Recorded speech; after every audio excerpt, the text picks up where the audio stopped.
Ce week-end, Hulk a arrêté un train et Superman un avion. Ils se battent pour savoir lequel a réalisé l'exploit le plus héroïque. Et pour trancher, on va déterminer l'énergie cinétique de chacun de ces engins. L'énergie cinétique d'un objet est liée à sa vitesse. Elle dépend aussi de sa masse, puisque, on le comprend bien au rugby, plus un joueur est lourd, plus il est difficile à arrêter. Prenons maintenant un joueur de référence qui fait 50 kg et qui va à 5 mètres par seconde. Qu'est-ce qui est le plus dur à arrêter? Un joueur qui va 2 fois plus vite ou un joueur qui est 2 fois plus lourd? Ce n'est pas le joueur le plus lourd, mais le joueur le plus rapide, parce que l'énergie cinétique varie comme la vitesse au carré. En fait, l'énergie cinétique, c'est 1/2 de la masse fois la vitesse au carré. Si on applique la formule à notre premier rugbyman, on trouve 625 joules.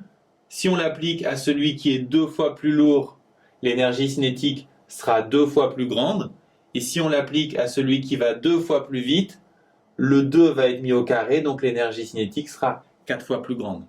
De même, si on imagine un rugbyman qui est 3 fois plus lourd que le premier, son énergie cinétique sera 3 fois plus grande.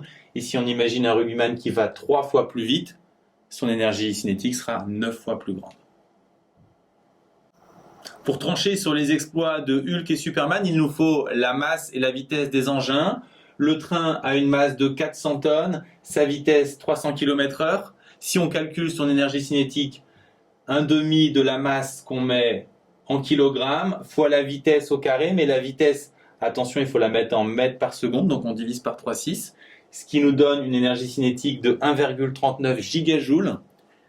Pour l'avion, masse 300 tonnes, elle est presque aussi grande que celle du train, et la vitesse, elle, est 3 fois plus élevée, donc l'énergie cinétique, sans surprise, sera beaucoup plus grande, donc un point pour Superman. Hulk ne veut pas en rester là, il défend que son exploit précédent, arrêter un tank qui tombe d'un pont, était plus difficile que l'exploit de Superman, arrêter de justesse un éléphant qui tombe d'un gratte-ciel. Pour comparer ces deux exploits, il va falloir s'intéresser à l'énergie potentielle de pesanteur. Cette énergie est liée à l'altitude de l'objet, plus on le lâche de haut, plus il aura d'énergie, et de même pour la masse. En fait, plus on lâche un objet lourd et plus on le lâche de haut, plus il aura d'énergie potentielle de pesanteur. Le dernier paramètre, c'est G, qui rappelle qu'on est sur Terre. C'est la constante du champ gravitationnel terrestre. Et l'unité, comme pour l'énergie cinétique, c'est les joules. Appliquons notre formule au tank qui tombe du pont.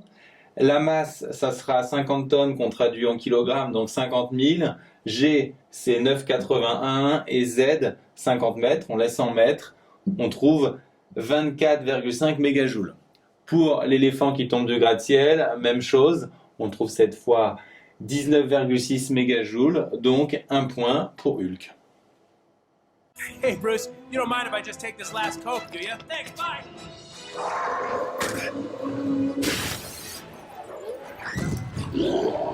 Oh, you do mind. Sorry! Kind of. Si Hulk tourne vraiment au soda, on peut se demander combien il doit s'envoyer de canettes pour arrêter un tank. On connaît l'énergie potentielle du tank. On connaît aussi l'énergie d'une canette qu'on peut facilement avoir en joules, puisqu'il suffit de multiplier 140 kcal par 4,184. Le nombre de canettes, ça va être l'énergie du tank divisé par l'énergie d'une canette. Et si on effectue ce rapport, on va trouver environ 42 canettes, soit 14 litres, ce qui est plutôt raisonnable.